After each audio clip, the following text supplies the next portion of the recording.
So I wanted to talk about Dame Dash and the culture vulture thing. You know what I'm saying? Dame Dash to me is somebody that I particularly admire and I've always looked up to for the way that he built the Rockefeller empire and just how he discovered various acts, and he always stood his ground and seemed to stand for just general manlyhood and integrity. Wasn't much of a backbiter and everything like that. So this video is going to talk about the whole culture vulture thing and Dame Dash briefly. Now, to speak on the culture vulture thing, I want to talk about it in a way that I never really heard anybody speak of it. And that's just with the understanding that, as everybody knows, for the most part, black people in this country, which is America, haven't really had the opportunity to create a culture. We don't. With that being said, we come from Africa, black people of the diaspora, and our culture was taken from us. So we formed a culture during slavery with things like the songs that the songs and the hymns that the slaves sung, and then after that with the Negro spirituals such as "We Shall Overcome." And now we see that reflecting in various forms of culture. We saw it reflecting in rock and roll and the blues before, and now we see it in hip hop. We saw it in soul music before that too. So hip hop is like kind of a manifestation of black culture. So what we witnessed over the past 30 years is kind of a creation of black culture. Now, with that being said, what's so vital about the whole culture vulture thing, particularly as it pertains to hip hop, is people who are from outside of the community have exerted influence and control and profited from the formation of our culture. Which is hip hop, which is how we dress, how we walk, how we talk, how we interact with each other. So, people, and I'm not going to name particular people, but I'm going to say in some instances, non-black people or people who aren't from or of the community have exerted influence and profited off of our culture. Now, particularly in the case of, quote unquote hip hop culture, or maybe even quote unquote African American culture, this is worrisome given the fact that we don't have a direct link with our past, which is what culture is. Culture, in my opinion, is your biology's response to the environment that you were placed in. It's how you respond and how you interact with each other in order to gain success in your environment. So when we look at, whether we look at Jewish people, or we look at Asians, or we look at Latins, their culture, their customs are things that bring them success in their environment. Whether we look at Jewish people and their emphasis on education and the Torah, or we look at Latins and their emphasis on family and the Bible and Catholicism is something that's aided them in different environments. Or we look at Asians and their emphasis on education and community and respect of elders. So culture is very important because anybody can see how those things have benefited those various groups of people in this country. So essentially, what hip hop was, or what it attempted to be, was a way to communicate and understand our environment and thrive within our environment. And subsequently, it led to the opportunity for people to make substantial sums of money. With that being said, what is a vulture? Well, in the wild, a vulture is a bird that basically it feeds off of um, the hunts of other predators. So it feeds off of dead carcasses of other predators.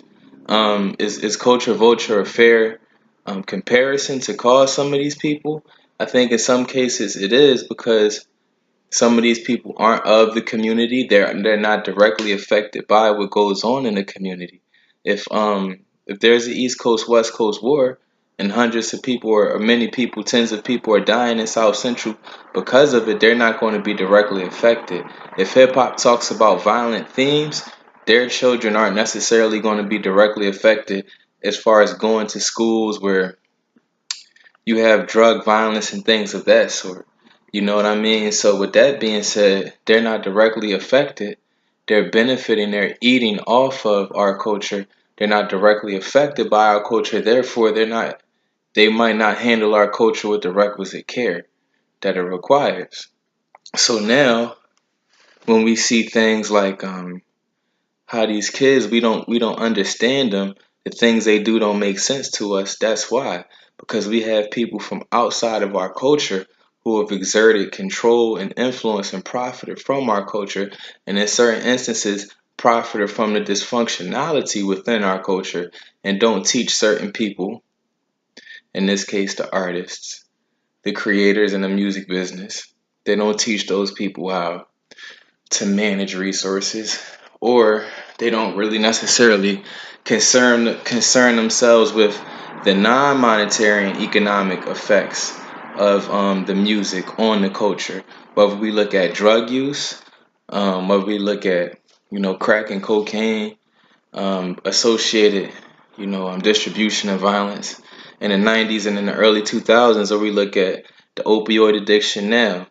And don't get me wrong, people from outside of the black or urban community are affected by it. But like I said, when you have mixtapes called Dirty Sprite 2 and your kids don't listen to rap, but you're behind the creation of this movement of, drug use within hip hop, it's a problem. And so somebody like Damon Dash has always been kind of a vanguard of hip hop. And by vanguard, I mean he's been somebody who's always protected our art form. He's always been somebody who tried to make sure certain artists, whether it was the Kanye Wests, the Beanie Siegels, or the Jay-Z's, always had the opportunity to present their art, control their art, profit from their art.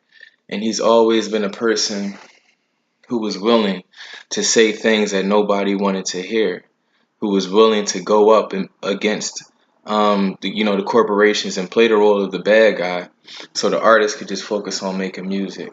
So I think somebody like Dame Dash needs to be appreciated, and that he should, he's really a treasure.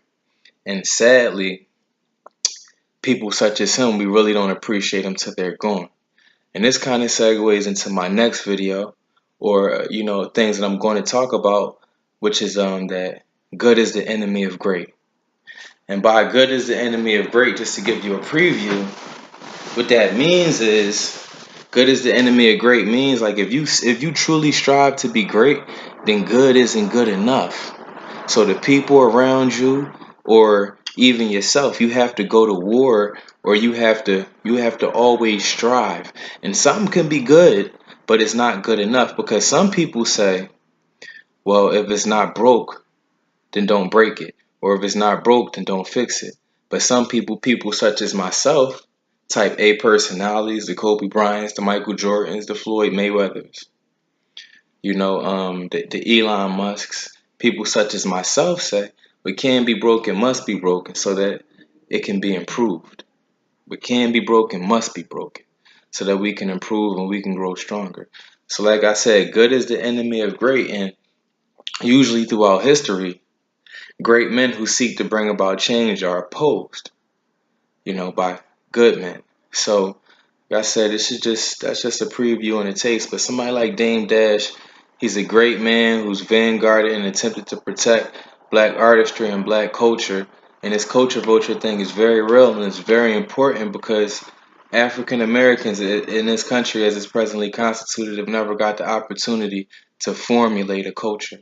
So when we have people from outside of our group per se exacting control and profiting from our culture or the formation of our culture, that's bad. And that's why nowadays we don't even understand the youth or the music, and we don't see any good in it, because we have people profiting from the dysfunctionality within our culture. So this was just a quick video, and I hope everybody is blessed, and thank you.